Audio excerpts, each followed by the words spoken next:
So here we have the Mini Cooper S 5-door hatchback on an 18 plate. I'm going to start off by showing you inside the boot, and then we'll hop in and run through some controls on the inside from there.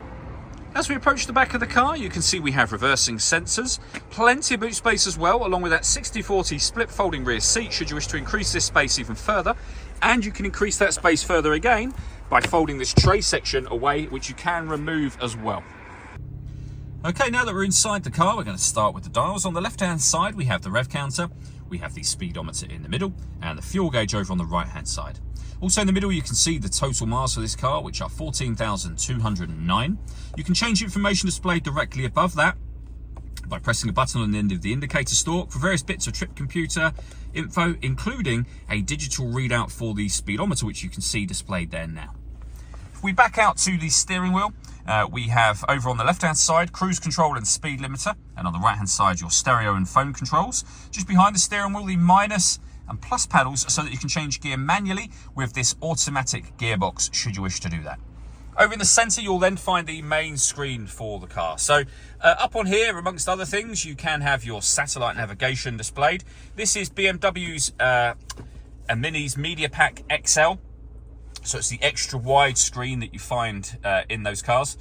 We've done a video showing how this sat-nav works, which you can find on our website and on our YouTube channel as well. If we come back to the main menu, just here, we have our music options. So we've got DAB radio, FM radio, Bluetooth audio, so you can stream your music wirelessly. We've also got USB input as well. So plenty of ways to listen to your music, and pairing your phone is done under the communication heading just there.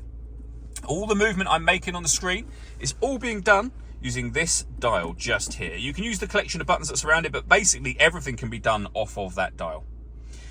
We have dual zone climate control directly beneath that screen, so you can adjust the passenger temperature, the driver temperature.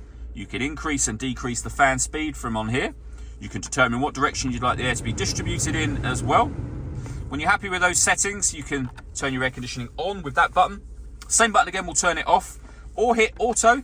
The car will now maintain the temperatures you've asked for by taking full control of the fan speed for you.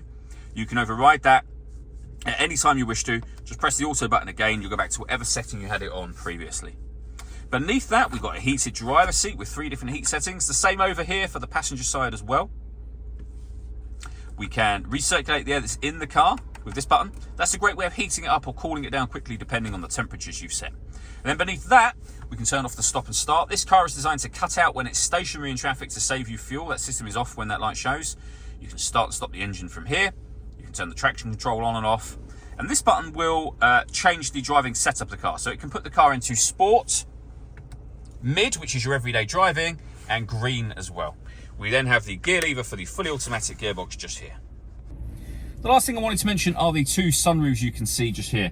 The rear one is fixed in position. The front one is a sliding sunroof and will slide over the top of that rear one, as you can see.